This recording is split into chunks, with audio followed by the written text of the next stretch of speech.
Welcome to Board Game Binge, the place where we bring you bite-sized, bingeable board game content from across the industry. I'm your host, James Staley, and in this episode, we're chatting with Nate Jenne from Last Night Games.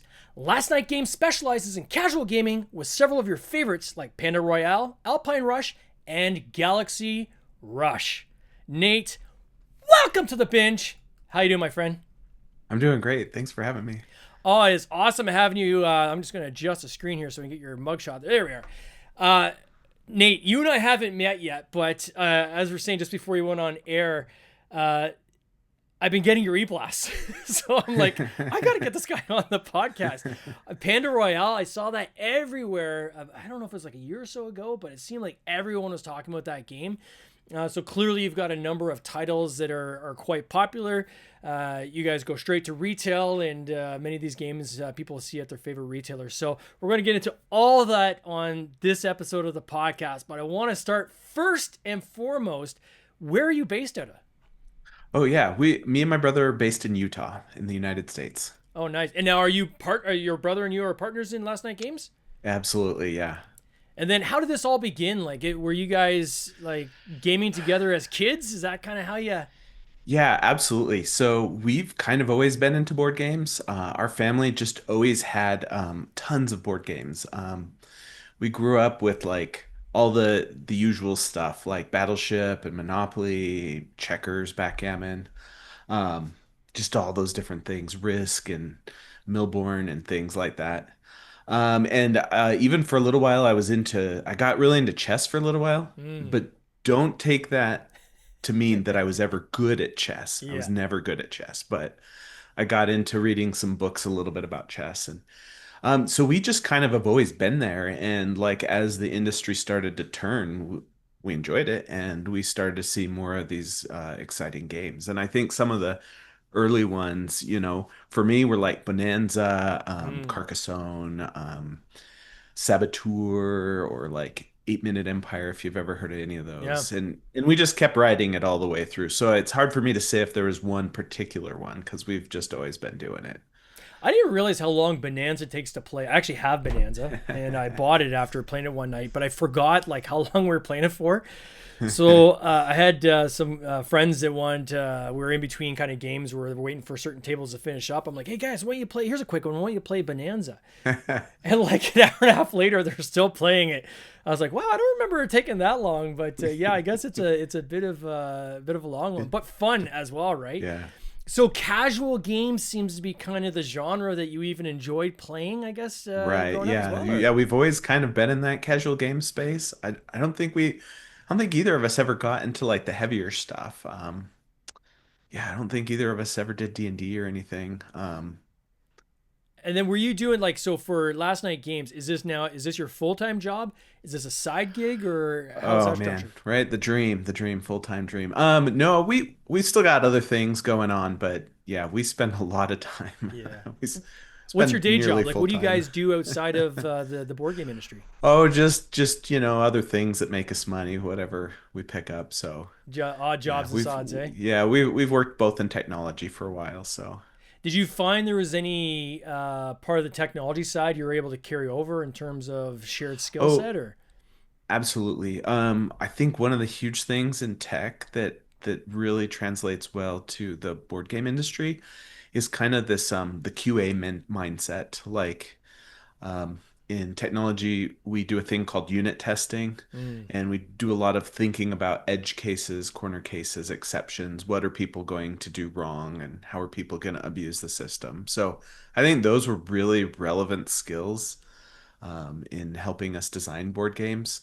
It's not to say we get anything perfect, but we definitely like to spend a lot of time thinking about, how are people going to approach this? Like, what's the user experience? I always find it interesting, like the word quality. Often people, uh, for lack of a better word, you almost misuse sometimes, right? So when you look at quality, somebody might say, "Oh, this is a quality game," but really what they're saying is it's premium, right? When you Yeah, think of it from a manufacturing standpoint, quality is an absence of error, Right. right? So if something in your Exactly. quality assurance is checking for your error rate, right? And if people are Right. in Six Sigma and things like this are trying to reduce the amount of errors per thousand or per million and so forth. So if so in that context, if someone says this is a high quality game, it means they're producing it with very few errors, right? Right. Versus someone who's like on the table when they're saying quality, they might be referring to the The tactile production. nature of the game, right? The Yeah. premiumness of the game. Yeah. In terms of project management too, I would say is something from that industry that works well when it comes to game design and game production and so forth. A lot of people I talk to that come from the tech side, often it's the project management that they'll refer to, saying Yeah. this really helped us kind of keep this thing on the rails, so to speak. Is that similar to you or? Yeah, I think so. You definitely need a lot of understanding, especially if when you're working on the publishing side of things. There's a lot of just that kind of grind through project management, Yeah. And then getting where things what lined like up. how did it all start for you guys? Like when did you first kind of come up with Last Night Games? And did that come after a game design? Was it game designing first, and then that kind of morphed into Last Night, or how did that all kind of come about? Yeah, so as brothers, we shared a room a lot of our life. We were always making games or things to entertain ourselves. We Yeah, grew up in the pre-internet era, when we had to do things like go outside and drink from the hose and things like that. yeah. So we were always coming up with ways to entertain ourselves. And yeah, once we got to college, I think we started getting more serious about coming up with ideas. We actually made like we made some video games. We made a lawn game. I made some mobile games for a little while. Those were all fun and interesting, but I think we kept coming back to this concept and idea of like, let's do a board game. We really enjoy board games, and we spent so many years, I think, just like pitching ideas back and forth to each other, like making false starts and working on several titles. And honestly, I'm the one that's like I drag my feet all the time. I think Mm. Jake's more of the like let's go and get it done kind of kind of guy. So he balances out my slowness, I think. And yeah, we had developed our first major game, Life of a Chameleon, Mm. and he decided. He without talking to me about this, he just one day is like, "We're doing it," and he contracted a manufacturer, got it in print, and then he called me up. He's like, "I did it. We've got a game coming." And this game, like, how long did it take you guys to develop it? Oh, I mean, we were working on it for a couple of years, probably. Just trying to get it all right and test it out and playing it with people and And where'd trying the out all idea these come from? different Like, ideas. how did you guys kind of Oh, formulate this original idea? yeah, that idea, I think, because we had bounced around so many ideas and shot down so many things over the years, but this one kind of stuck. Jake, I think, had the initial idea of it would be fun to have a game where your pawn, your token, changes color throughout the game. Like, so there's always people that have a favorite color, and we're like, hey, Yeah. let's disrupt that. You get a color and maybe you can change it throughout the game. And we're like, okay, you know what changes color and stuff. And, chameleons came to mind. So we're like, yeah, we could do it, chameleons. And And what then do they how does it do? change color? They Like, are eat you up just swapping the bugs. meeple, or is it Yeah, a? so you actually like swap the meeple. So there will be a pool that you can select from, and you will swap it out. And the thing about the color, and this isn't true to life, but the thing about the color is it determines which bugs you can eat up, Mm. and also which predators, which snakes you can sneak past. And so throughout the game, you'll need to change color to eat different types of bugs or sneak past different colors of snakes. And so on your turn, you get some actions, and one of the actions is you can choose from the available colors and swap it. And yeah, you physically replace your chameleon token with a new one. So there's 21 unique colors and color combos, and you can just go back and forth switching. And so you'll keep the card that shows you what color your token is, so that you can find yourself on the board. And when did you guys launch that? When did that one launch? The very end of 2021. 2021. So that was kind of the birth of Last Night Games officially. So that's when you guys were like, okay, let's create like a logo around this and a publishing company to kind of put this out on Yeah, the market. And yeah, then how did you take it to market, being your first game? yeah. We showed up at Origins Game Fair. Yeah, honestly, we just started with the social media advertising and such. We started going to all the conventions. We went to a local convention that we'd been to here in Utah called SaltCon, and then yeah, we started going to Origins. We went to PAX Unplugged. We got into Gen Con, went there, went to Gamma Expo. So just didn't look back. We just kept going forward. And then how'd you build up the distribution of that? So you took it to retail, I would assume, right? So was that Oh all? yeah. Yeah, we contacted retailers directly, built a mailing list. Obviously, going to Origins and Gamma Expo, great place to meet retailers, talk to them. Um, got people on our mailing list and just kept. We would go and contact some of the distributors and things. Early on, we worked with James Takanaka at Mm. Quartermaster, and ultimately we got into PSI, and that was largely because we were contacted by the buyer for Barnes and Noble to look at one of our games, our second title, The Finest Fish. So Oh wow. yeah. And then how did they see it? Like how did Barnes and Noble end up getting it across their desk?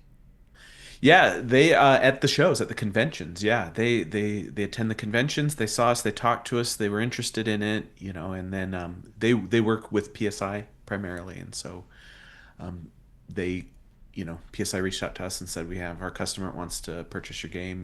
Let's sign a contract." So we were like, "All right, let's do it. Off to the races at that point, right? Let's keep going." And then that, so was that like, are all the games in your portfolio designed by you and your brother, or is there titles that you guys have Yeah. signed on at all? Okay, so everything is under. So right now it's just us unloading these pent up ideas from years and years. We just keep going. We really enjoy it. That's I think the most enjoyable part for us is making new games. And how did the finest fish come about? Like, where did that? When did that one start? And how did that Oh idea come boy. together? Yeah, I mean, we were probably working on that one before I ever even launched Life of a Chameleon. We just we have multiple things going always at the Sure. same time. Yeah, that idea, Jake usually comes up with all the great ideas, and then I just like um, make him do iterations on it. I guess I don't know what I bring to the table, James. But he came up with this idea. He's like, I got this interesting idea, and it had originally started with this idea of peacock feathers. So we were gonna Mm. like stack peacock feathers on the back of a peacock and create these patterns and these groupings and stuff. And we developed pretty much the entirety of the game as a peacock. And one of the problems we were running into at the toward the end of development is like, how do we like naturally end the game? And then we were starting to look at production, and we're like, oh boy, what's this going to look like in production? And I had the idea, so I have a industrial laser cutter, so we'll cut out pieces from thin wood and stuff for prototyping. And as I was cutting them out, I'm like, these kind of look like fish scales. And I was like, wait, if we put them on, like if we change these to scales, we can make them smaller, we can put them on the side of a fish, we can have like this kind of natural fill up ending to the game. And I pitched it to Jake, and Jake's like, yes, let's do it. And I think it was a brilliant choice for us to change that direction, because I think fish are so much more relatable. Like everyone that comes and talks to us is like, I had a fish, or I currently keep fish, or Yeah. whatever. And so it was just super, I think, on point. And I was lucky that we had that, I don't know, inspiration to And change it to fish. and certainly, I guess like the different patterns, right? Like, so this idea of being able to kind of create your almost your custom fish Right. as you go, I imagine is pretty attractive too. It reminds me a little bit of like Canvas, Yeah. right? So Yeah. Canvas, when you're playing that and you're layering those different clear cards over top of each other and creating a portrait, Yeah. part of the fun is being able to kind of sit back at the end and say, "Look what I made," right? And Exactly. I'm sure people do this too, right? They compare their fishes, right? Like, this look what the patterns I have on my fish versus what you have on your fish, and so forth. Oh, I've met people that just don't even care about scoring. They're just like making this beautiful design as they Yeah, play. yeah, that's what makes it fun, right? Yeah. And then from the finest fish, where did it go from there? Oh yeah, so we released a couple smaller box games. Horticulture, which is a flip and write style game. Galaxy Rush, which is a two-player only Mm. kind of tableau building drafting type game. And then yeah, from there, man, you make me look bad. I'll forget all of the Yeah. games that we've made. No, we released Panda Royale, Alpine Trails, Mystic Manors, our newest big box game, released last year.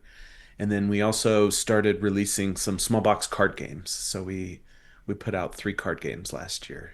Just a lighter, yeah. And then predominantly, where do they go? Like, so when you put them out there, is it mainly through your email list, or is it through your PSI network, or how do you Oh, distribute each of these titles? every we distribute every possible way we can. So Everywhere. yeah, we do everything. Yeah, we direct sell from our website. We obviously hand everything over we can to PSI distributor. We have some licensing partners that have done localizations on some of our games. We hand it over to them, see if there's any interest there. We do have direct sales to retail, so we have a lot of retailers that are ordering direct from us to our website. And yeah, oh, and dare I mention, we do feed the beast of Amazon a little bit. Yeah.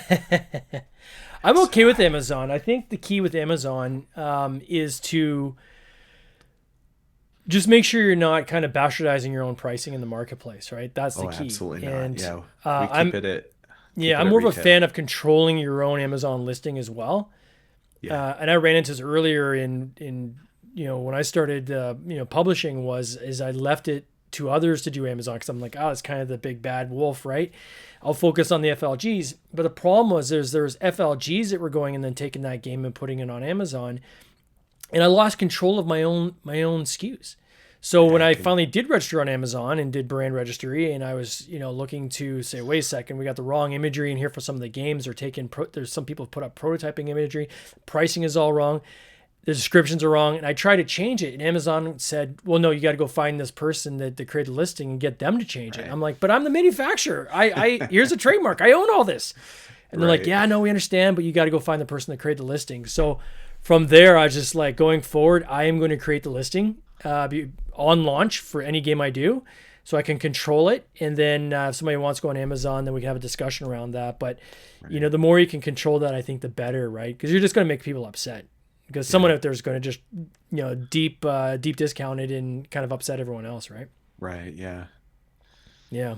And then so Panda Royale is the one that I saw probably the most online. yeah. Did you do something different on that one, or like walk me through No, your process? it's been one of our hits. It's just taken off by itself, I think. It's really really popular right now, and we've done several reprints on that. It's been licensed out of country, so Devere picked it up and licensed it for all of Spanish, Portuguese, and Italian languages. We have a partner, Das Spiel, which is licensed it for German, and they're printing it in Germany. Hmm. We had a print run in Japanese, so it's going really well. It's definitely just enjoyable, I think, by a large group of people. It's we loved it. It was a great game. It was one we had come up with and played with our families quite a bit. We were getting requests to bring it to holidays and dinners and things, and we just had this like bag of dice that we'd cobbled together from a bunch of different places, and we were playing it, and everybody's like, "Yeah, this is you guys got to publish this one." And we're like, "I don't know, it seems I don't know if the market would receive it very well." And honestly, it was really my wife was like, "Publish this now," and we listened to her, and she's probably the smartest one of all of us. And yeah, it's just taken off. It's done really well. Is there any kind of seeding that you do prior to launching these games into? We do work with like content creators. There's a lot of people who will, take copies of our game and produce their own content about them. We do some limited advertising and stuff, social media advertising and those things to type up the games. So we'll preview all of our new games for the year at Gamma Expo, which happens very early in the year. and then we'll bring them all to launch them all pretty much at Origins, and then shortly after Origins there's Gen Con, and just keep continue that, and then we round out the year at PAX Unplugged.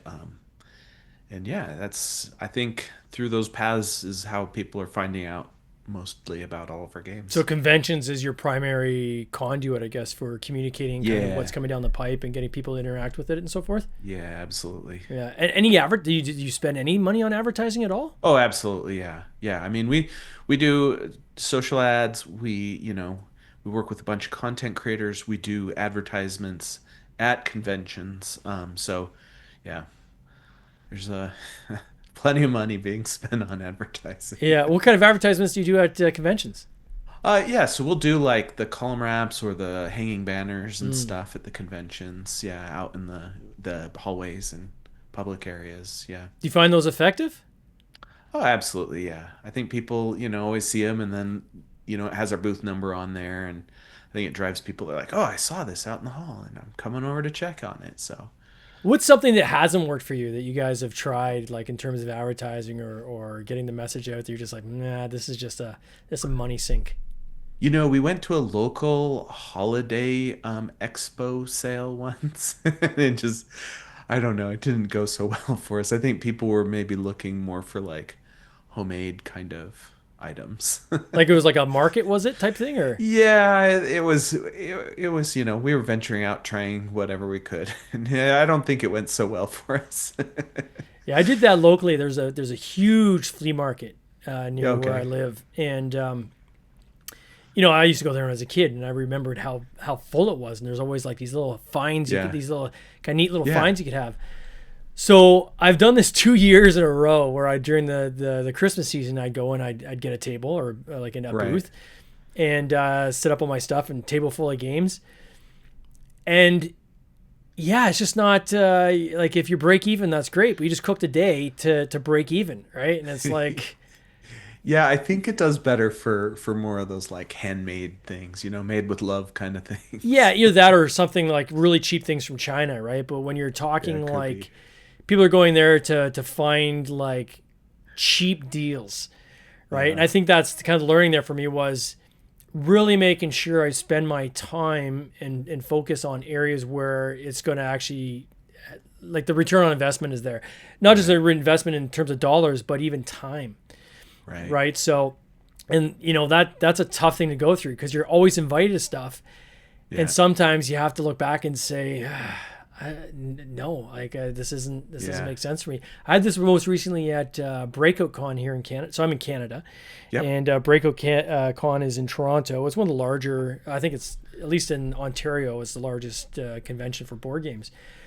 And for like 3 years in a row, I was getting tables, and we got quite the portfolio, and we'd have it all lined up, and be right outside the game area where people come in. And I remember the one year they did. Play to wins, and I'm like, yeah, Oh like yeah. I'll give you guys a copy of everything. Play to win, like giddy up, let's go. Yeah. And coming out of the play to win, I'm like, I'm seeing the same people with all the games because there's a certain select of people that have gamed the system. Right. They'll go through and they'll sign up to everything. They'll go and play a couple rounds, so they got their name on the game, right? So I'm like, maybe I'm not gonna do that next year. Then the following year, I've got the staff and everybody there doing all the play testing and so forth.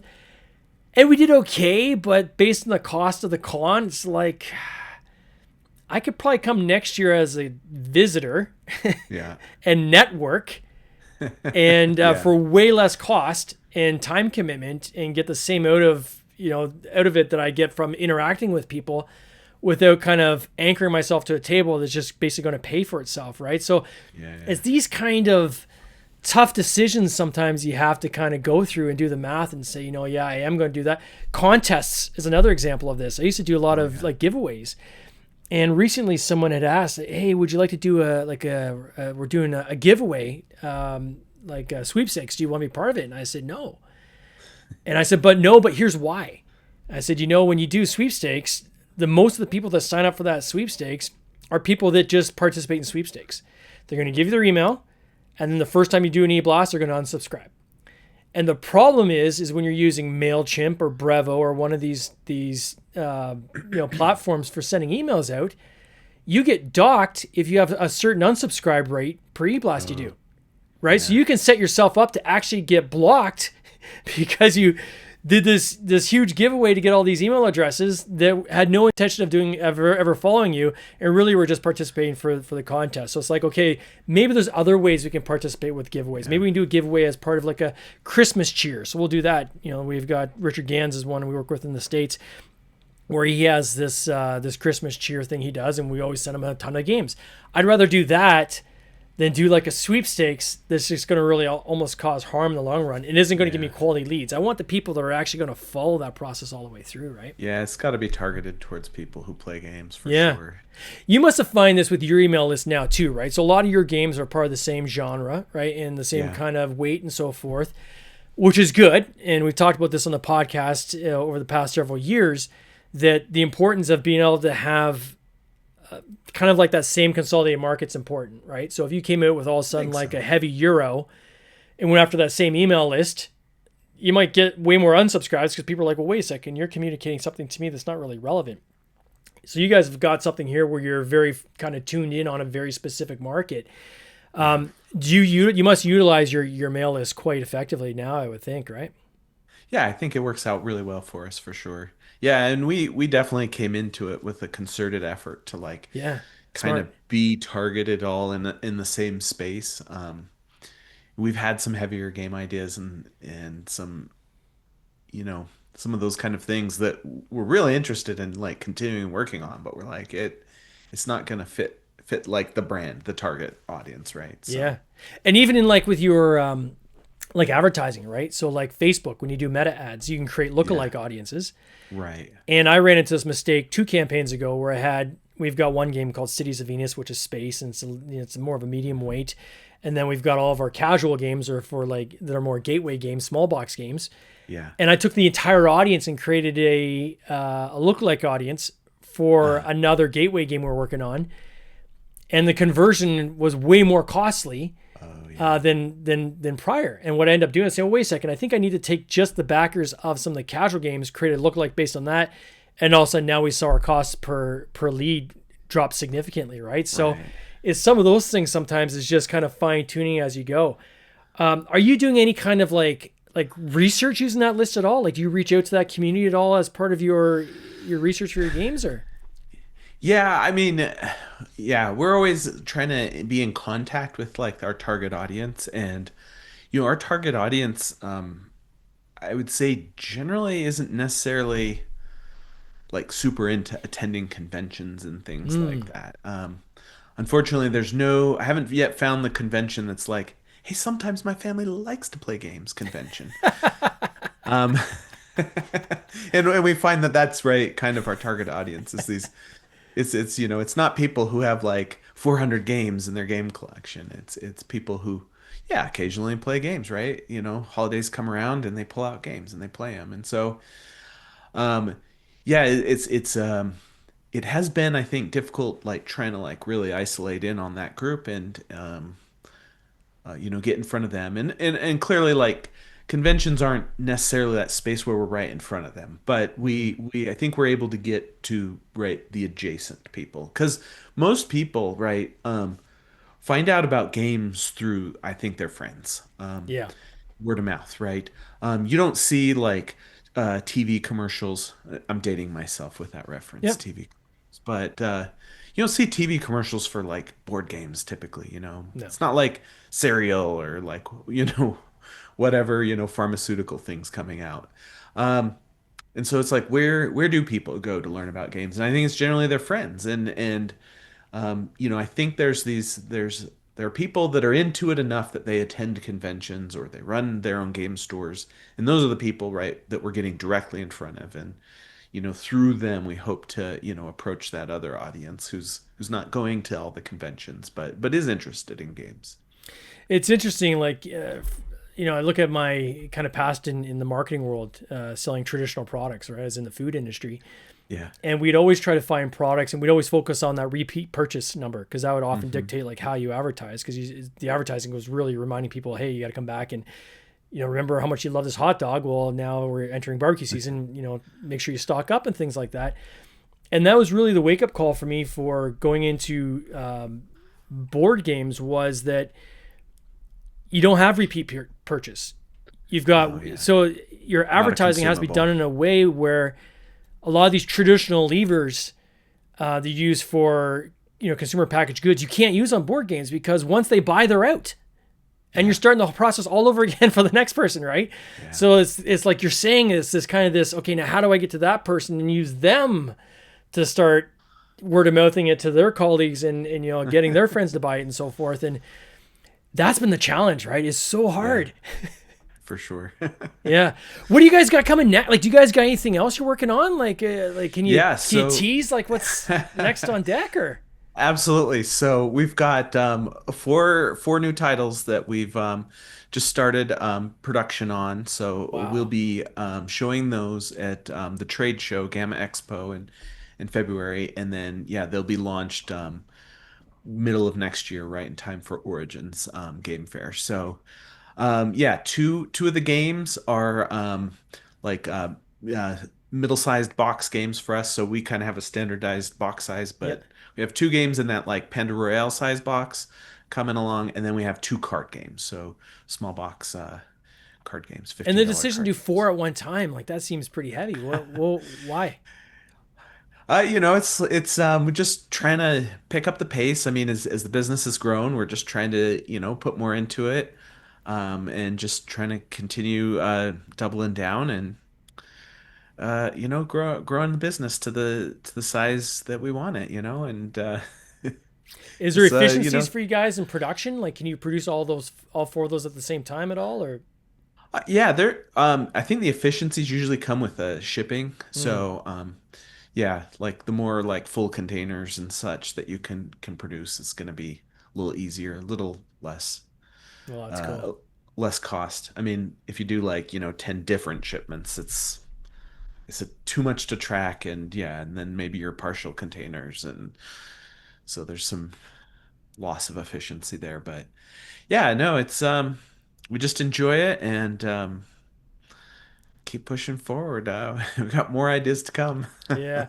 Well, hopefully I'm gonna try to make it to Origins this year, Yeah, and if I we'd love to do, see you. I'll definitely pop by the booth and try these four new games and continue our chat from there, my friend.